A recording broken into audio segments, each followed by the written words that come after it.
The Indiana high school soccer season continues to roll on, and that means teams are getting deeper and deeper into their conference schedules. But what we're seeing here in Fort Wayne is that so many of these regular season conference matches are being decided by penalties. Now, that's not an IHSAA rule. That's a conference agreed upon guideline that there has to be a winner determined at the end of every conference matchup. But should that be the case? Should penalties be deciding these matchups? We've got an exciting discussion around that tonight, along with all the other high school scores and results, and an interview with Sam Pech, the head men's coach for Summit City United, who play in Major League Indoor Soccer and are heading into their second season here in Fort Wayne. Tonight's show is brought to you by OmniSource, one of North America's largest processors, distributors, and managers of scrap and secondary metals, based right here in Fort Wayne. Check out their services at omnisource.com.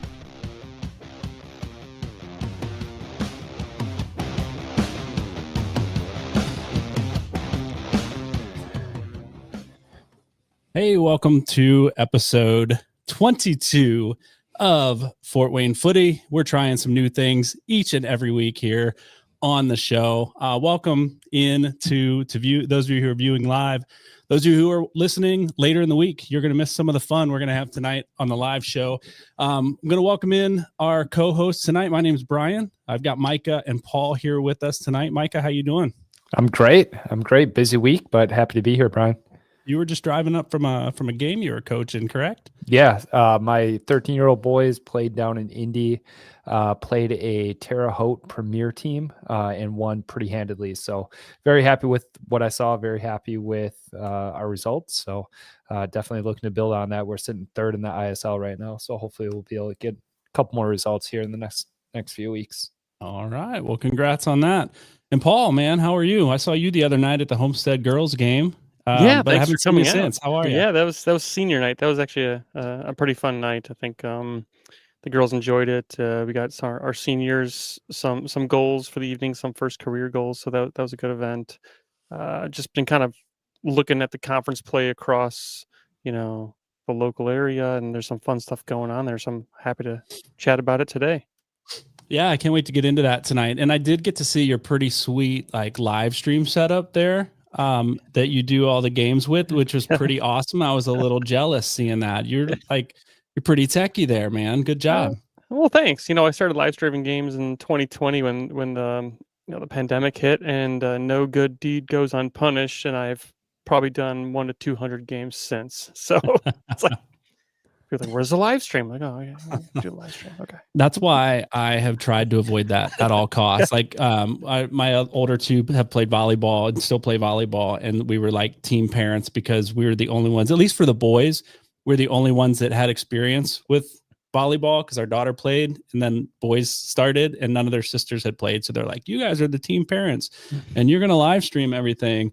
And so I went out and bought equipment that I wanted to have fun with. And my wife was like, you didn't need to buy that. We can do that with our phones. And I was like, no, I needed to buy this for sure. So anyway, I tried to avoid that on the soccer field because I pay too much attention. I'm too into it. And I don't want my voice on camera. Apparently it was live streaming the other night on your camera.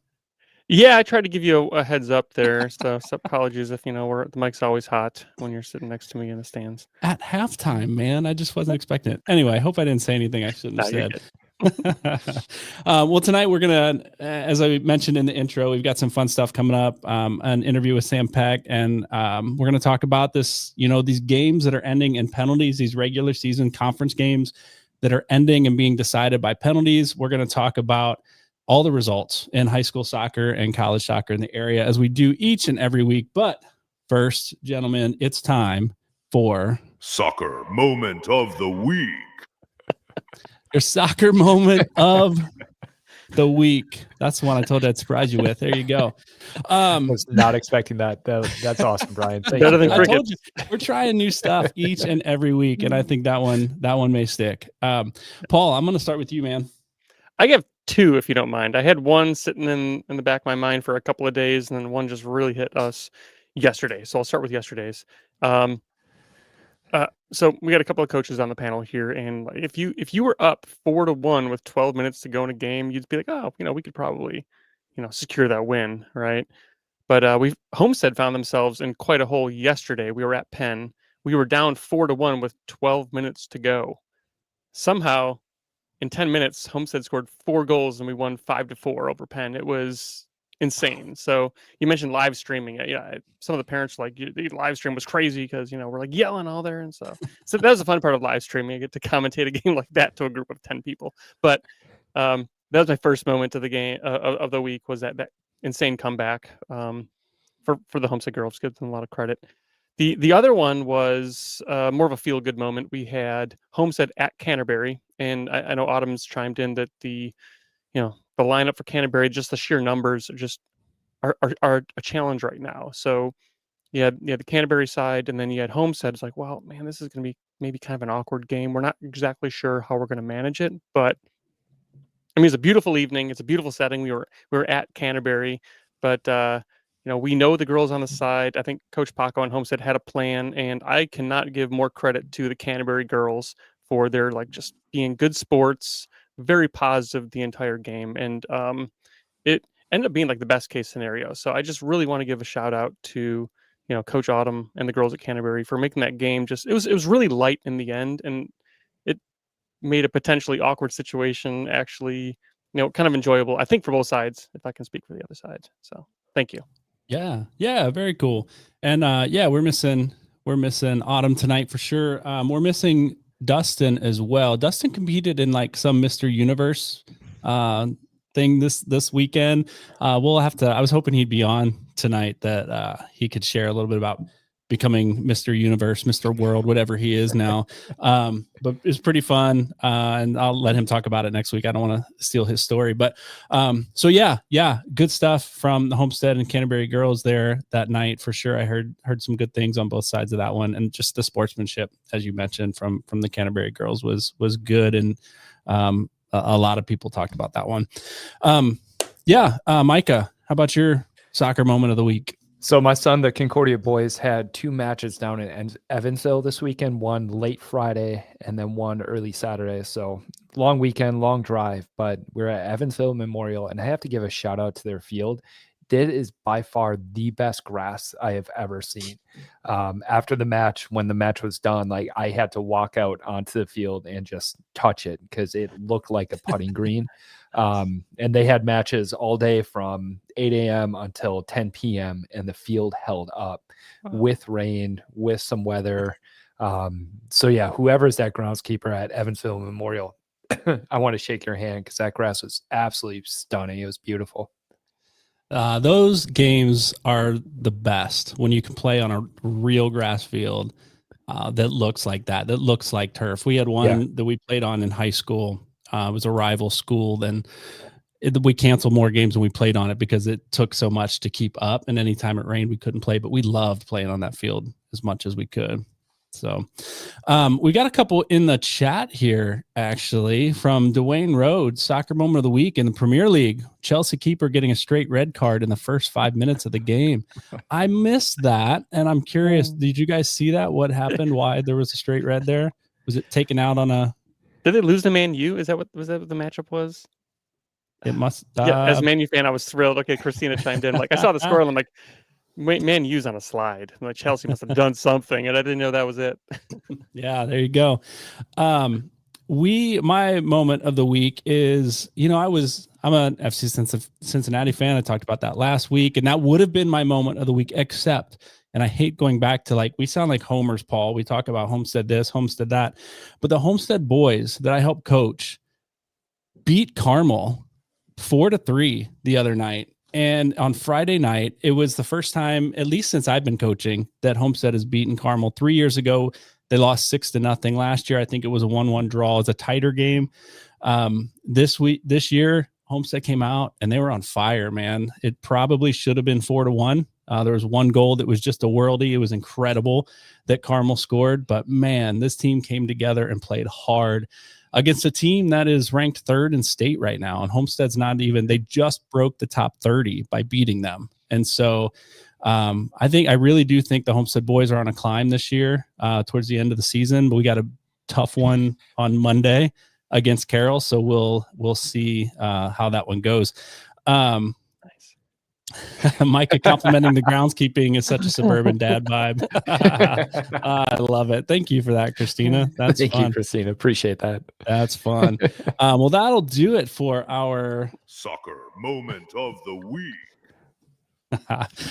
we're going to bring in our guest here, Sam Pech from Summit City United. And I just want to just preface this by saying, like, if you guys have questions, if you're watching live in the chat and you got questions for Sam, we'll talk about how he got involved in soccer in the area, what all he's doing, and how he got involved in Summit City United and what the season coming up looks like. So if you got questions for Sam, you want to interact with Sam, drop them in the chat. We'll try and get a couple up as we go, but let's bring him up here on the screen.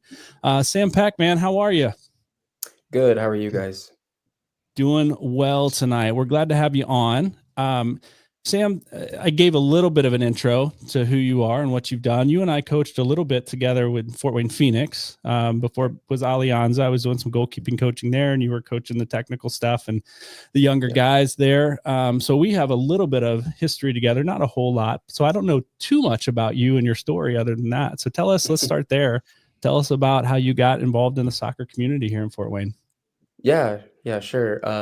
So I had a really different storyline when it came to me as a player. I moved here when I was in high school. I moved here when I was 16 years old. My first language, and I was born and raised in Mexico, so my first language was Spanish, and I learned as I was growing up with my parents. Both my parents were teachers. My dad is a pastor. So we were missionary. We traveled everywhere. We did a lot like that. But I always had a passion for basketball, ironically. But when you come to a state like Indiana, if you're not over 6'2", you're not playing basketball. So I made a pivot in high school, and I decided, well, I've always played soccer. And I decided that back then to commit myself to soccer and to really discipline myself to improve myself as a player.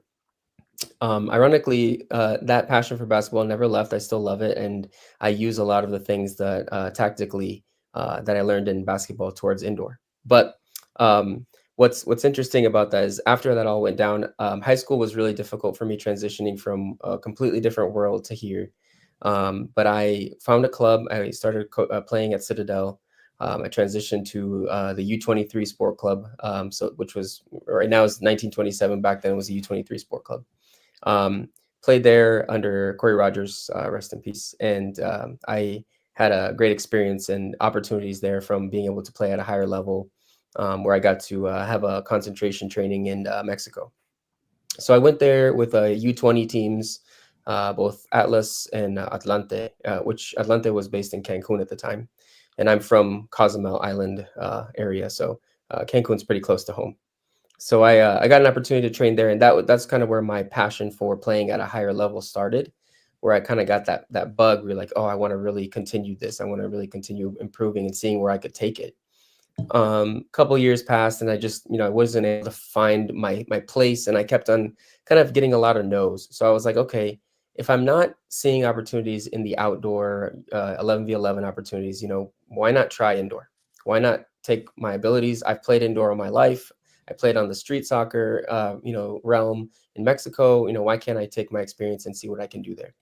So I put the resume out, I put out everything I have. I said, I'll go wherever, someone calls, and just kind of, left it to God to see if this is something that's really going to happen for me, then it's going to happen.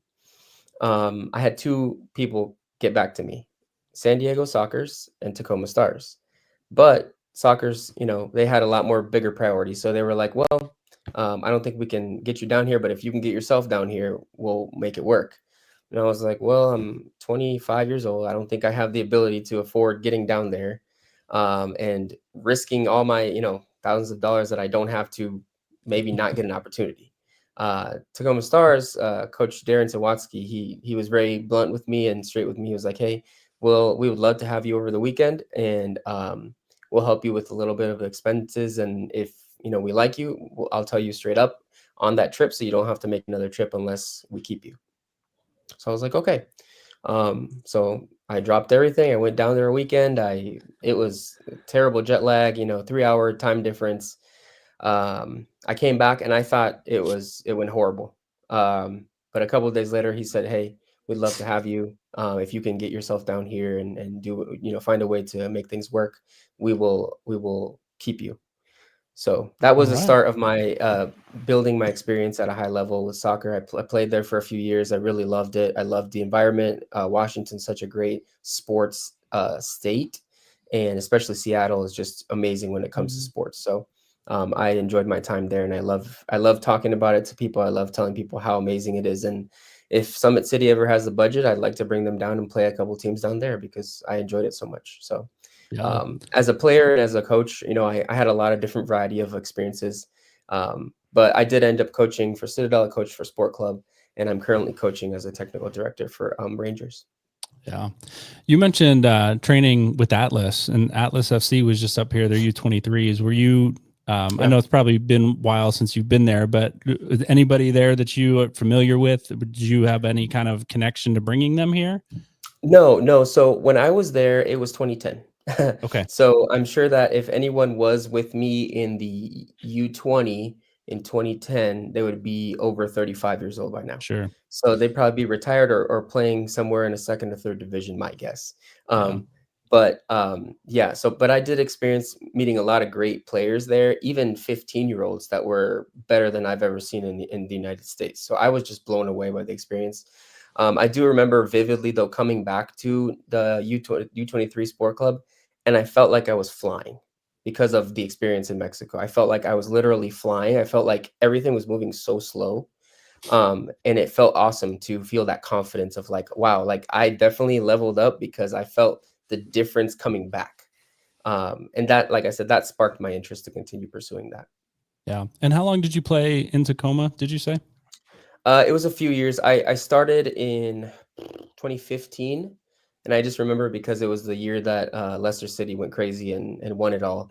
And I was just kind of living that whole experience there too. I was like, this is crazy. And just every single night after training, I'd watch, recaps of games, and it'd be like, this is a dream. And so I took a lot of that, and I was like internalizing that. I was like, well, if Leicester City can do anything, like I can be a little guy from Fort Wayne and try to make a difference and put, Fort Wayne on the map and show up. And training was definitely an experience, but I was there, I want to say till about 2018 or 2019, something like that, because I did move back here in December of that year to start working. I'm a teacher, and I started working, and then I also was planning our wedding, so we were going to get married the year after that. So yeah. How many people do you guys know who grew up loving one sport and then just decided in high school, I'm going to try something else, and then trained at places like Atlas and otherwise? Like, I know you grew up playing soccer as well. You mentioned that too. So that's pretty cool. That's a cool story that I didn't know, to understand kind of a bit of your background and what you bring to the table here in Fort Wayne. So we're grateful to have you on the show, and we're grateful to have you coaching the youth in our area for sure.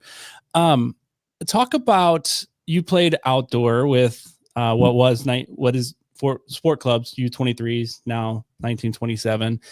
You played outdoor soccer, you played in the streets, you coach futsal. I'm sure you played a little futsal growing up, and you play and coach indoor. What are the, like, tactically, like, I know that people have talked about like the speed of the indoor game. It's a lot of short sprints. It's not a lot of distance, moving, tracking, whatever. Tactically, what is the difference between the indoor game and the outdoor game? Well, I've always believed that when it comes to futsal is that foundational skill. But futsal players just have that innately, and they play in that mindset. And I want to even say, as a teacher, in that upper level thinking mindset, that cognitive thinking, not so much the reaction, but more being proactive. So they play in that mindset where they can play so quickly because they've done those patterns so many thousands of times that they end up it looks like they're going so quickly, but it's just because they've done it so many times. They've done it thousands of times in their repetitions and training and in games that it looks like a second nature to them. So I feel like when it comes to indoor players who are futsal players, they just can operate at such a quicker mental capacity versus an outdoor player who is trying to transition into indoor. A fast player can be amazing outdoor, but indoor, they end up struggling. Why? Because they've never worked on those technical ability pieces that just matter so much in the indoor spaces, whereas a futsal player can transition to indoor and is going to be the best player on the field because of the technical and tactical awareness they have. Or a futsal player could transition into outdoor, and like I felt, they are moving so quickly because they can handle the tight spaces. Hey Sam, real quick, I'm sorry. So I the just biggest got a quick difference. follow up on that, Paul. Yeah. Unless you got to follow up on that as well. But my follow up is like our kids, the 2009s, play outdoor, and when we play in a men's league indoor, they're coached to like not use the walls, like use like to play like you're playing outdoor, because the coach wants them to move the ball that way. It's a different game. And so by the end of the season, they're certainly knocking it off walls and things like that. But there's definitely that side of it too. So the angles, the geometry even of the game of playing off walls, that is different, that you don't get in the outdoor game. And so again, just wanted to highlight, like, our outdoor coach is like, play outdoor soccer indoor, don't use the walls. I just want you to get used to moving the ball in spaces. And it's more training for them that way. A lot of these guys do play futsal as well.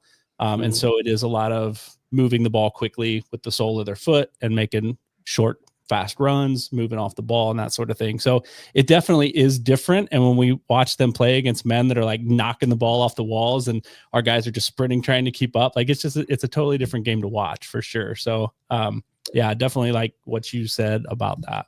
Paul, sorry, I cut you off, man.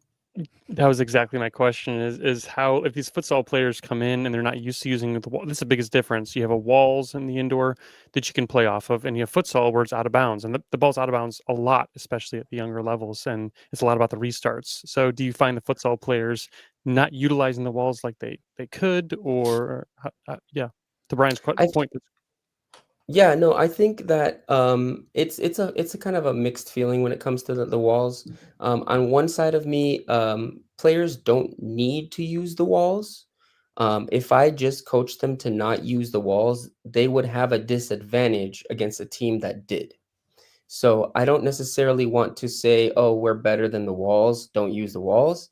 But at the same time, I see it as an asset. And in that same mindset, if we're using the walls, they know how to make their runs according to how the wall is going to react to the ball. So sometimes, and this was definitely one of the things we struggled with in the first season, is learning how to use the walls and the geometry of it. And I think just like futsal, the repetitions that come into how the wall reacts for us.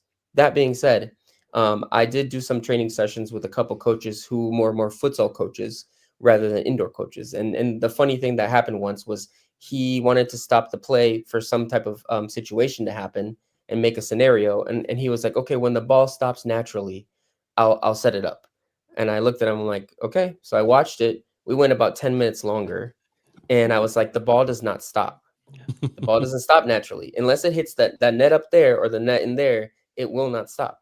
So the difference between futsal and indoor is it keeps going. So the fitness level that these guys have to have is really, really high to be able to handle that type of nonstop play. Yeah, good point. Sam, I mentioned, or I saw in your notes that you guys have a friendly coming up October 25th versus 1927. Can you tell me about that? Like, I assume that's going to be 1927, the outdoor players for Sport Club playing in your format of indoor. Is that true? Yeah, so we have a really great partnership with 1927. We've really loved the communication we've had with them. Just being able to have a team that's very competitive here in the city that we can play with, and you kind of have that ability to kind of build each other up and support each other in that way. Some of the players that have been playing for 1927 did play for us last season, and some players that played for us last season went over to play for 1927 over the summer. So that is a very special partnership, and we've appreciated everything that they've done for us and with us. So being able to play with them in a friendly, just kind of being able to start building up our team and getting a look at what our team looks like, against a competitive team like 1927 has been a really nice experience. Great. Is that open to the public, by the way, October 25th? I believe so. We've been kind of talking about what that would look like, And I think that the city is aware of both clubs. So I think that it'd be nice to have the people that, support 1927 and the people that have been continuously starting to get more acquainted with us to be able to kind of see both of us. And I think that, to your point, even though they are an outdoor team, they're pretty solid indoor as well. So I think that it's a really good competition for us as well. Cool. Thanks. Sam, so read in our notes something about jerseys. Like what are these kits coming out for you guys? Yeah, so we have been working on designing these jerseys, a full kit for us for this upcoming season. It's been a year in this process of just kind of trial and error, and when would it be possible, what could we do to see this happen, and all the things that we wanted to make it look the best possible. And I think that we've come to a really great product, and this week we'll be working through our media day with our guys, and they'll be able to see it for the first time, and we'll be doing that over at the CCC on Thursday evening. So if there's any fans that are interested in coming to get a sneak peek of that, if they don't want to wait until we do a reveal online, we will be definitely willing to let anyone come and join us in that little fun time that we'll have with the guys, and being able for them to see the kits that we have for them for this season. Mo's in the chat saying free admission to us Fort Wayne Footy members. So can't wait for that. Jonathan's here saying can't wait for the new kits. And then Mo, I believe this is in reference. He said, yes, it is open to the public. I believe that's what that was in reference to. If I'm wrong, please correct me, because I don't want to speak and have a bunch of people show up thinking it's free and open to the public. Oh, yeah. It should be welcome for anybody to come in. It's not an event that we're planning. It's just for our guys to come in and see the kids and make sure that we get all of our media stuff for the season. Yeah, really cool. I love a good kit reveal, so I can't wait to see what you guys came up with, because they're already there, I believe, this year for Summit City United. When does I know you got friendlies coming up? When does your season actually begin and end? Like, what is your season run? Yeah, so last season we started a little later. I want to say we started in right after the first week of January, and then we went till April, and then at that point playoffs started. I think this season is going to be a little closer to the end of December, and then starting right after the holiday season time. So it should be getting a little bit closer to that end of December date. And then I believe it'll still end up around the same time, because playoffs will go down, and they've been trying to work through getting the schedule out to us. So I don't have it yet. I wish I did. But hopefully we get a schedule soon, so we can kind of get a better idea of what the season is going to look like for us, the travel, what home games, what dates we'll have for our first home game, and all that stuff. Yeah. And you guys you mentioned earlier at the Classic City Center in Auburn as all your home games. So it's not too far out of range for Fort Wayne folks to get up there and check out your games. Do you know how many home games you're going to have this year that people can look for on the schedule and start marking it down whenever it comes out? Yeah, I believe we have 6 home games. I don't want to, there might be more. Obviously with the friendlies, we'll definitely have more, but official home games, I believe we have 6. Yeah, so not a long season for sure, number one. And so half of those games or so are going to be at home. So just to give people a heads up, hey, when the schedule comes out, mark your calendar for there's only 6 times you'll get to see them here close by in Auburn. So check that out. Sam, thanks for being here. We do actually have a question here in the chat, and I don't know if you can answer this or not. It looks like Mo's in the chat as well. Well, you have kits available for fans to purchase. Will there be an extra run for fans? Yeah. So 2 ways that we can do that. If you do get on the Summit City United website, two ways. So first of all, we've been in talks to try to get to the kits at games. So we'll try to get those kits to the games as soon as we have them available. Obviously, we have our game kits, so that's already taken care of. But we've been talking as a club to be able to have those available for fans on game days, so they don't have to go purchase it anywhere. They can come to games and find them, along with the merch that we have that we've been working towards as well. Like I said, we've been trying to do a lot of different things that we've kind of made decisions on based on what we saw last season what was the need, what people wanted more of, what we liked, what we didn't like. So we made a lot of decisions and changes that I think are going to make the experience for every single fan better. So overall, I think that, having them at games, having all the merch that we have available, and then obviously all the event stuff that we do on game days, is just going to try to be elevated so that, it's available for all the fans to have on game days, especially. Yeah, we look forward to that, and I'm sure our kids do too, getting up there and wanting a new kit to wear around town. So thanks for making those available for us and spending our money for our kids on that. No, really look forward to that. We have Ryan also, who's here on the show last week. Ryan says a live Fort Wayne Footy show from a Summit City United match would be pretty awesome. So of course. Yeah, man, we have had a few initial talks. I don't know that anything will come of it, but maybe it will. That's not my decision, right? But I do think it would be fun to do some things. Definitely at least come out and watch the games, if nothing else. Be up there, support Summit City guys out there at Classic City Center, and interact with some folks that are there because they love soccer, they love indoor, or they just want to check out. They've never seen an indoor game and want to see what it's like. So, Sam, really appreciate you being on the show tonight, and even more than being on the show for, again, what I said earlier, what you do for young kids who are learning the game. I think that's so important. Coaches don't get enough credit, I don't think, especially at the younger ages, because a lot of times, you said you're with 8 to 10-year-olds or whatever, right? U8s, U10s. Early in the show, you talked about that.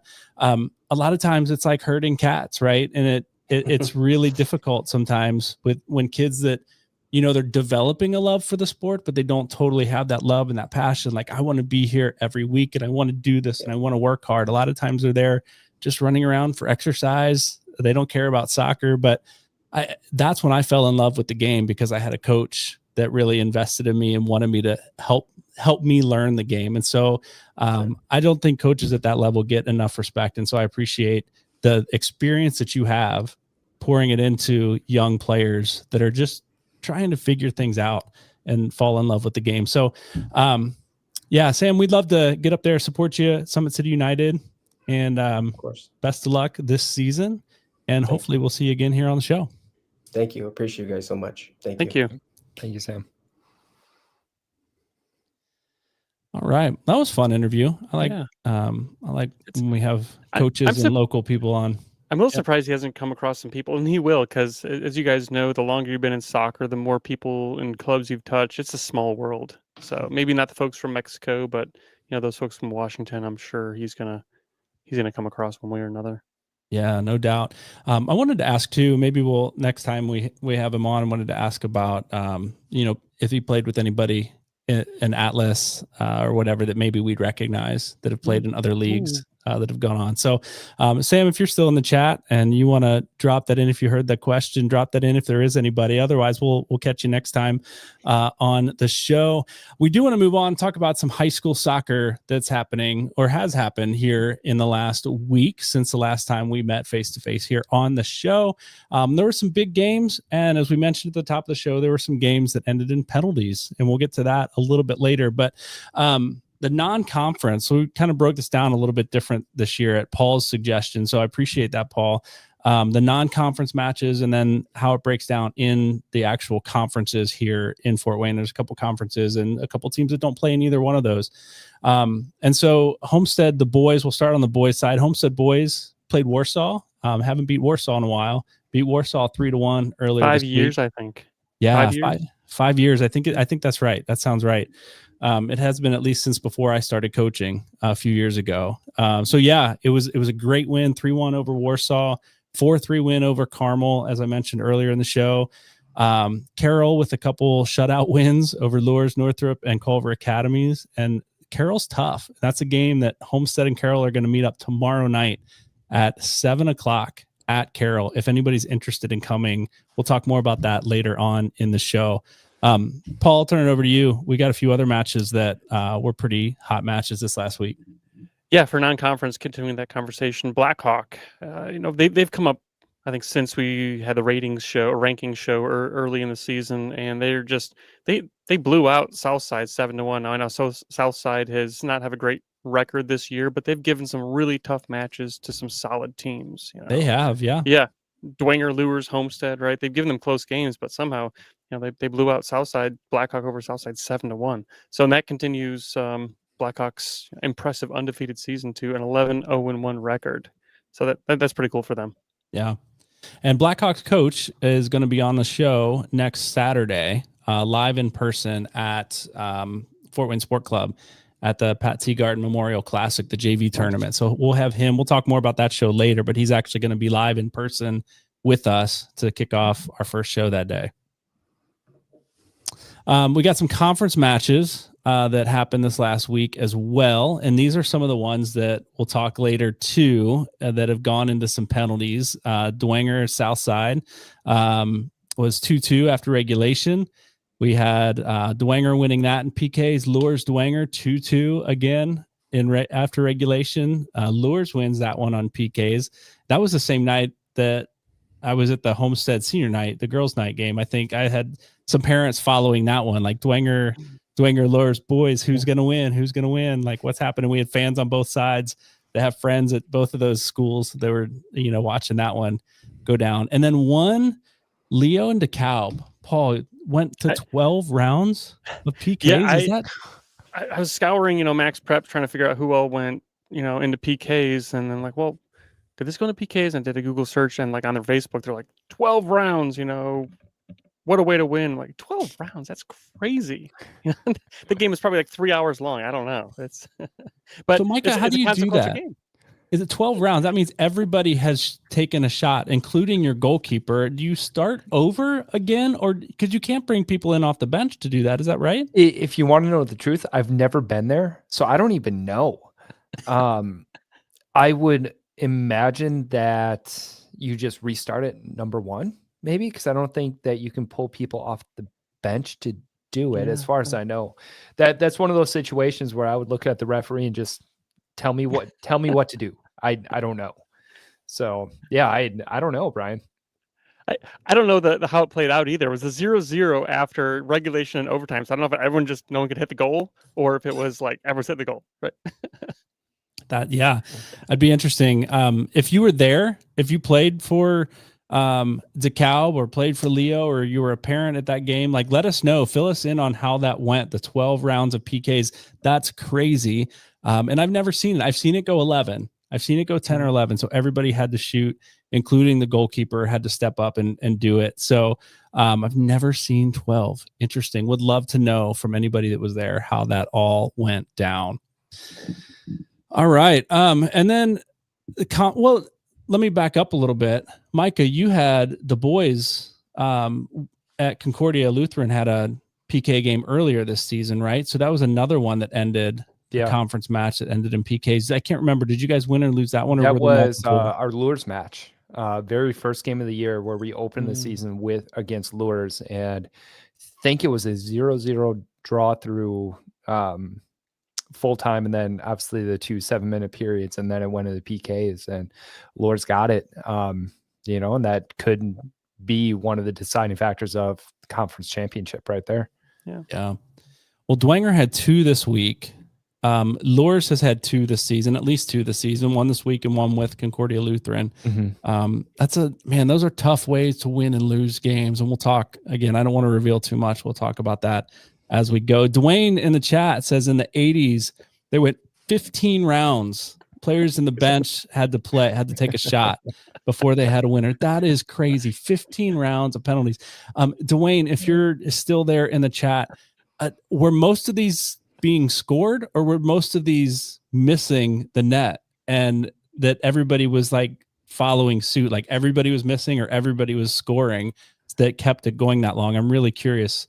That was a long time ago. I don't know that I would remember a game from back then, but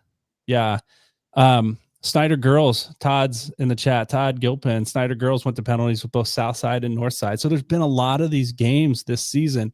Man, I'm jumping ahead, man. I want to talk about this. I want to get into this conversation real soon. Let's talk about the rest of the high school results here. Get us through the Northeast 8, the NE8 conference games. That's for me. So we said, Leo's had a good season. They're sitting at 5-0. New Haven's close behind, but I think what's going to happen here is, after that, escaping that DeKalb 12 round, PKs, the rest of the schedule for conference for Leo is, 1-4 Huntington tomorrow, and then 2-2 Columbia City in a couple of weeks. So I think it's Leo's to lose at this point. Yeah. Do you want to cover Summit as well? Yeah. Walk us through the Summit Conference. Yeah. Well, as Micah also mentioned, Lures is sitting at 6-0, but that could have been different, or it could have been a draw if you didn't have the PK situation. But they're sitting at 6-0. Northrop's at 5-0. Concordia's trailing, but I think it's really shaping up for a great matchup this week of Lures hosting Northrop. I believe it's at Sport Club for Northrop to basically decide that matchup. So it's kind of what you want, right? The two teams at the top going to be facing off at the end of the conference, season, and it'll be fun. I think this will be a great match. Yeah, gotta love that. And Lures now has, we talked about it a little bit last week, and a new keeper coming in. Is that correct? That finally been cleared on the transfer? Yes, he started. Jaden Medina, I believe, and he had kind of a rough start. They came in this past Saturday, first game with the team. They played, I think it was South Bend Adams, and they played them well. And I think he was very well received. It was just a tough matchup for Lures, but I think going forward, that's probably a goalie situation they're gonna appreciate having. Yeah. And on to the girls matchups. So we've got the non-conference matchups. Canterbury looking to get some players back from injury, right? We heard about that. Autumn shared some of that in the last time she was on. They were dealing with a lot of injuries, and they didn't have many players to start, right? I think they had 12 or maybe 13 going into the season. And a few injuries will take you down to play games without subs at that point. For sure. Yeah. Blackhawk continues to roll. I can't wait I got to get out to see them. To the boys and the girls. We're going to play the boys here real soon. So, that'll be a good matchup coming up here. Carroll 3 for 3 with decisive wins over Northrop Belmont and South Bend Adams this last week, and Homestead, as we talked about earlier, with 3 wins, including that thriller over Penn that you mentioned, and senior night. That's got to be fun. Let me go back to that for a second. Girls getting their first career high school goals on senior night. How cool is that? Yeah, I mean, Homestead, they're pretty light on seniors this year. We have 3 seniors, Allie Heine and Lily Yohe and Jillian Sprinkle. And some of those girls spend a lot of their kind of high school career maybe on the bubble of JV and varsity. And Jillian Sprinkle is one who is on varsity this year, and I don't think she had a career varsity goal. So one of the goals for our team this year at the senior night was to make sure, before anyone else could score, make sure all the seniors got a goal. And Jillian got set up for 2 goals. It was awesome, and it was just a nice event, and I think it was probably really fun for her. Yeah, very cool. I remember starting as a forward in high school as a JV player. I was a goalkeeper primarily, but I started at forward my freshman year. I played goalkeeper on JV sophomore year, but I was a sub forward varsity my sophomore year. So I was a swing player that year. And my senior year, I finally put a ball in the back of the net for the first time. And when I started as a striker my freshman year, played every game as a starting striker my freshman year, I had a lot of assists, but I could not find the back of the net till my senior year, and it got called back. And I was so disappointed. So never scored a goal, but kept a heck of a lot of balls out of the back of the net as a goalkeeper. So that was my claim to fame. Cool. Yeah. Mike, as we talk about the girls, we get into some of this conference play. You had a couple games this week. One game, 2 games this week? Yeah, we had 2 games. We were at, actually we hosted Wayne earlier in the week, and then we were at Columbia City on Thursday. 2 wins for us. So, hit a bit of a rough patch. We had 4 matches against Belmont, Dwenger, Northrop, and I'm missing one. But yeah, 4 matches where we didn't quite get the results that we had won. I think we thought we deserved a little more out of those matches, but came out 1-2, and then looking forward to this week as well. And I know you'll talk about it, Paul, but we have Blackhawk coming up tomorrow, so definitely looking forward to that one. Yeah. Paul, walk us through the conference standings there.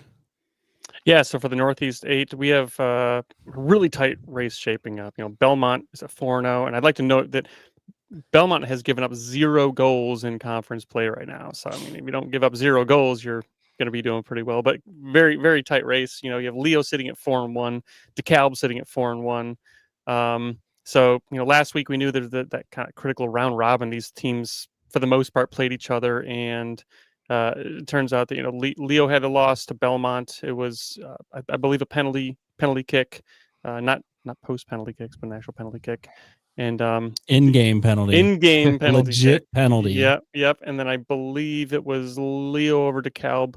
So yeah, 2-1. So it's really tight. It's fun to watch those tight races, which is great. So I think there's some really, really good potential. Maybe this gets into our PK thing later on, where you could potentially have 3 teams at the top who all finish 6-1 records, and they've all beaten.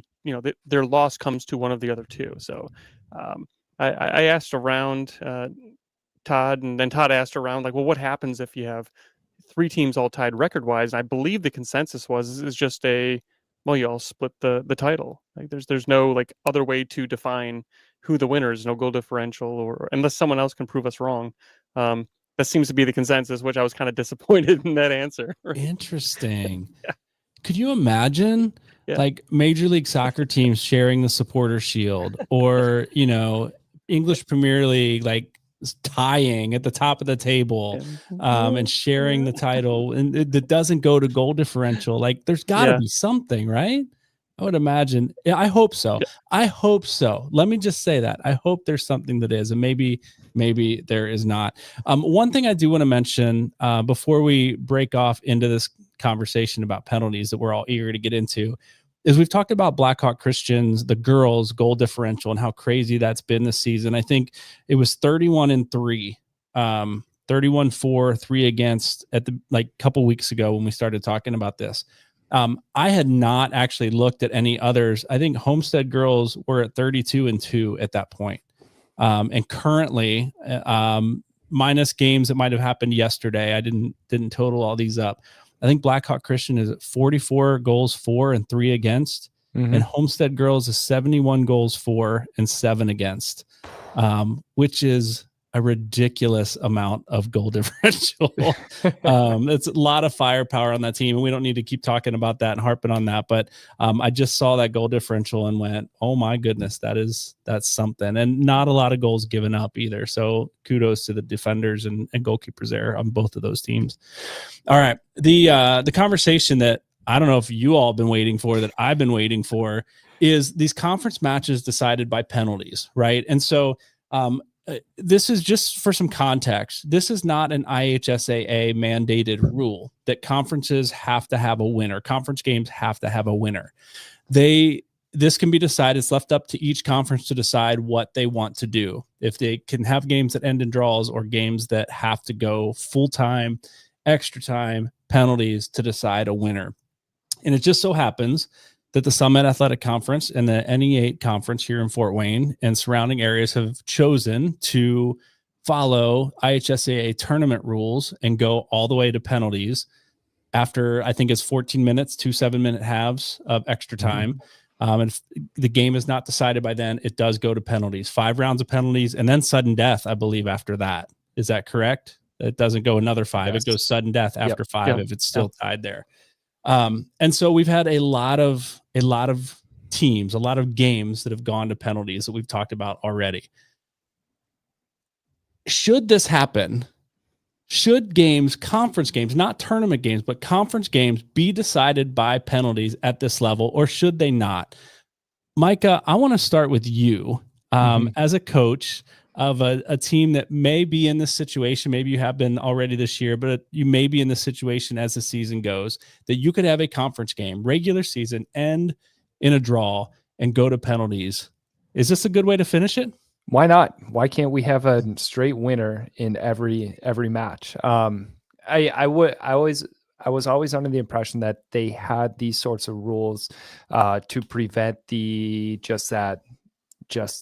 that backlog of matches where everyone's 0-3-2. But I mean, obviously in the NE8 where everyone's 6-1 potentially, that kind of defeats the purpose of it. But why can't we have winners in every match? And for me as a coach, it's important that the girls see these types of situations before we get to it when it matters, right? Like we look at the Concordia boys. They lost to Lures in PKs, and then they beat Dwanger in PKs this week. Had they not had that experience at Lures, they might not have felt as ready to be in that situation against Dwanger. Last year in the regional semis, we lost to Belmont in PKs, similar situation. And that was the first time that we saw this sort of result. So I don't know if we are up to that challenge. So if we're going to do it in a tournament, why don't we have those experiences in the regular season as well? All right. So Micah is saying, let's do it. Let's have every game, even non-conference games. And how American is that? Like that would be unheard of in Europe. We have to have a winner for every game. And there's a lot of people, Micah, to be fair, that would agree with that hate the fact that you can end a game in a tie in soccer. Like you can do that in the NFL now too, but it's really, really, really hard to do that. You got to go a long way to end in a tie in the NFL, but people hate games that end in tie. They say it's like kissing your sister, right? That's what they always said when I was a kid.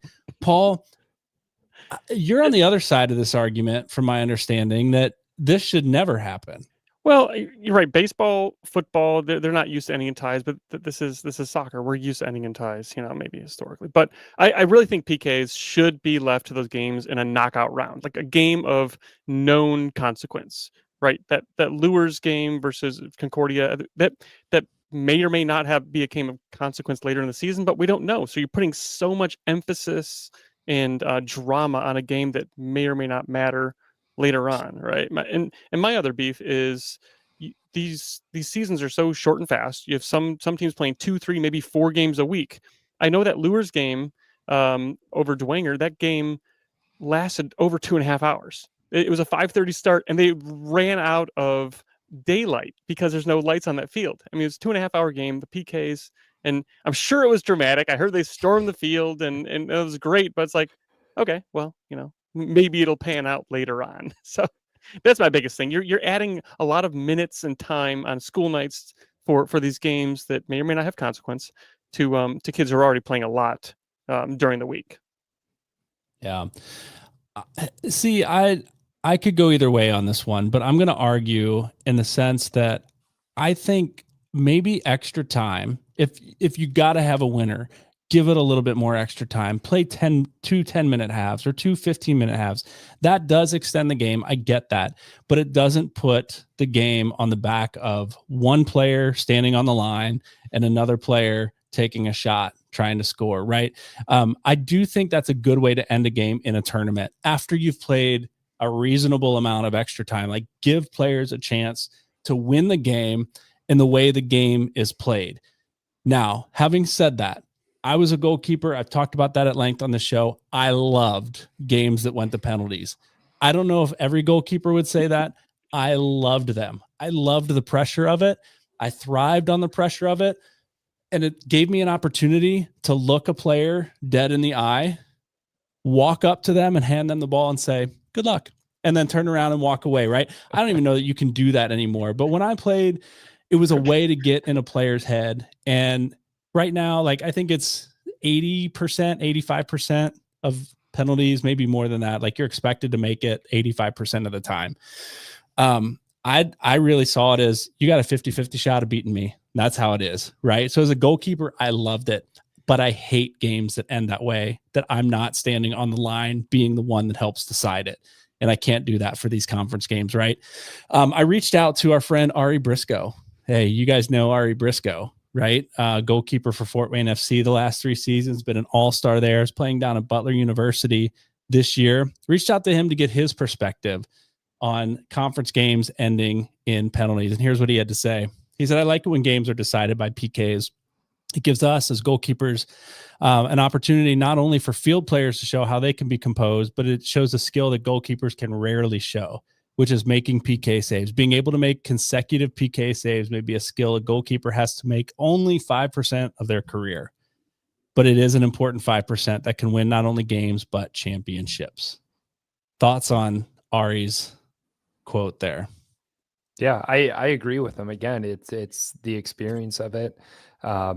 And we don't see goalkeepers have that opportunity unless if, there's a certain play that occurs during a match. So, I think I would agree with Ari 100%. Who was the was it Turner, the MLS goalkeeper who had an awesome showing and rose to be, I think it was due to PKs. Matt Turner, Matt Turner, right? And then he kind of rose to fame and joined the U.S. men's team because I think it was a great performance he had in a PK shootout. I think a few years ago, Matt Freese is doing well too. Like you talked about Matt Freese there. I think, is that what you said, Micah? Yeah, wasn't it like a Gold Cup match or something where he had like 3 PKs? I might be thinking of something else, but I think Turner definitely had that. It was a Gold Cup match, I believe, or CONCACAF Cup, something like that. A few years ago that he had a good showing and became the keeper for quite some time. That was when he was still with the Revolution, I believe, before he went and played in Premier League over in England. I believe so. Yeah. And so that was his claim to fame. So it's definitely a way a goalkeeper can step up and show what they have to offer in a time when, you want to be able to get in a player's head when you can't do that in the flow of a game. Like it's a way a goalkeeper can do that and game it. Right. Now look here, Todd Gilpin's in the chat. He says, finish the game with the game. PKs are not soccer. You don't end a baseball game with the home run derby after 9 innings. Why end a soccer match with PK? No, you don't. But you know what ends most football games? A field goal kickoff, right? And that's what happens in the NFL.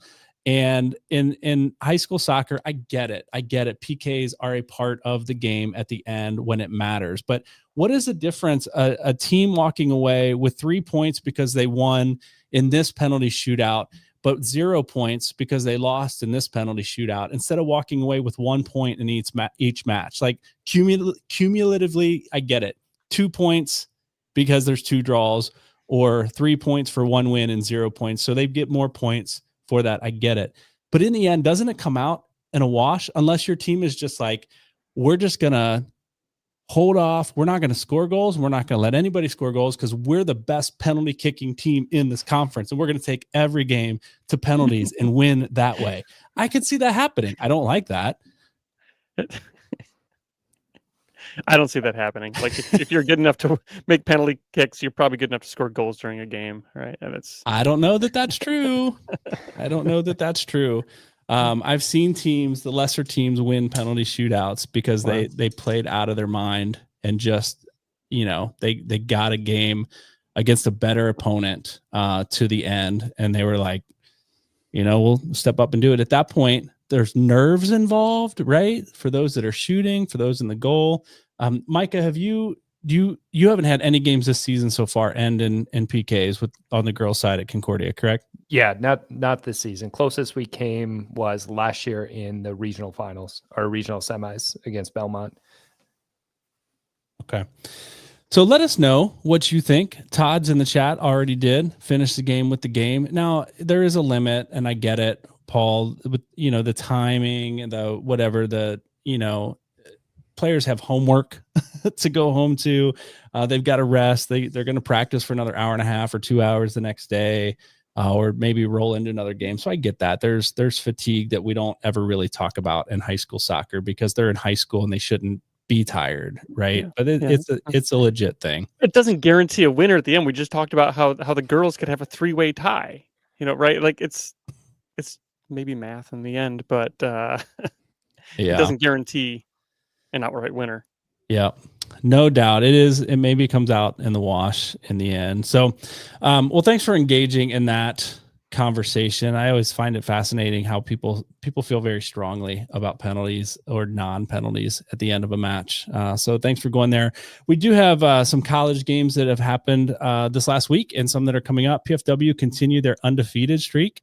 They're 4-0-3. The men's team is doing really, really well there. And then Indiana Tech, we had Emerson Nieto, who I don't know if you saw one of the extra videos I posted on our YouTube channel from Indiana Tech is one of their midfielders there, has been reffing a couple of our games recently. And so I've got to talk to him after our Homestead matches. But they went up to Rochester Christian and played to what in high school would have equated to a mercy rule.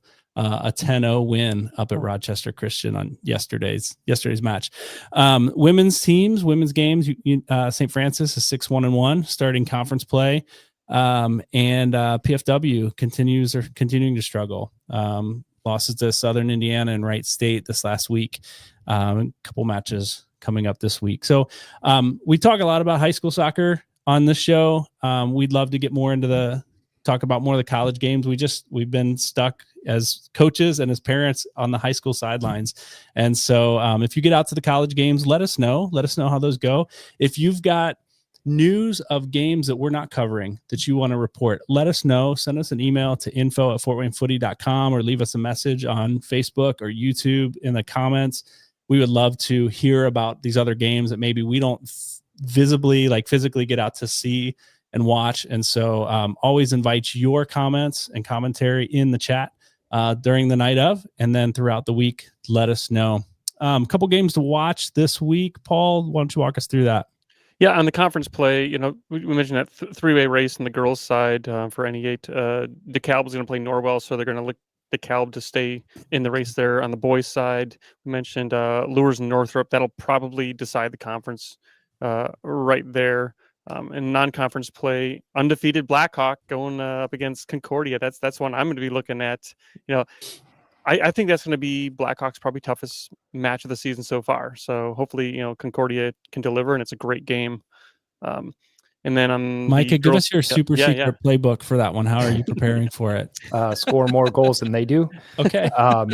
Just keep it as simple as possible. No, we'll be ready. We've been looking forward to this game since we started talking about Blackhawk beginning of the year. And I'm thrilled to see the success that Blackhawk has. And as a competitor, I look forward to these sorts of matches. I'll tell my girls that these are the matches that we want. These are the matches that'll test us. So I'm excited. Should be a really, really good match, both two really good teams. Yeah. Paul, do you have anything else to add there? I think I cut you off at the end. No, the other game was Homestead's hosting Carroll tomorrow. That's a non-conference, but it's always a big matchup. That's the one we circle on the calendar each year, Homestead Carroll. Yeah. So the girls are at Homestead tomorrow night? Yep. And the boys are at Carroll tomorrow night. So both, whichever way you go, you're going to get a fun game in the Homestead Carroll matchup for sure. Yeah, we got big games coming up. It's going to be a push to the end of the season for some of these conferences we talked about. Looking forward to covering those. And we just want to invite you to over to Patreon. We've got a couple different tiers of Patreon. We've got $5 a month, $10 a month. If you like the content that we're producing, you want to get more content like it, we're doing some additional things over there. We've got the history of soccer in Fort Wayne, a series of articles coming out. Parts 1 and 2 are out now. Part 3 is coming up later this week, so look out for that. And we've got some interviews that we're going to be doing next Saturday. So we mentioned that briefly earlier in the show at the at Fort Wayne Sport Club at the T-Guard Memorial Classic JV Tournament on Saturday, September 27th. So looking to have some giveaways there that day. We're going to have shows at 10:30, 12:30, 2:30, and 4:30. So if you're there for the tournament to watch some JV soccer there, maybe you're a parent, you're a player, whatever, come check us out at the booth. We'll be right next to Fort Wayne FC and Fort Wayne Sport Club and 1927 and a few other teams and groups will be there. Come by the booth, stop by, check us out. We'd love to meet you. And we'll have something hopefully to give everyone. If we don't get, we got to have enough giveaways, but looking to meet some of you that are listeners of the show and those that maybe want to be listeners of the show because you don't know about us yet. So thanks for joining us here on this episode number 22 of Fort Wayne Footy. We'll catch you next week.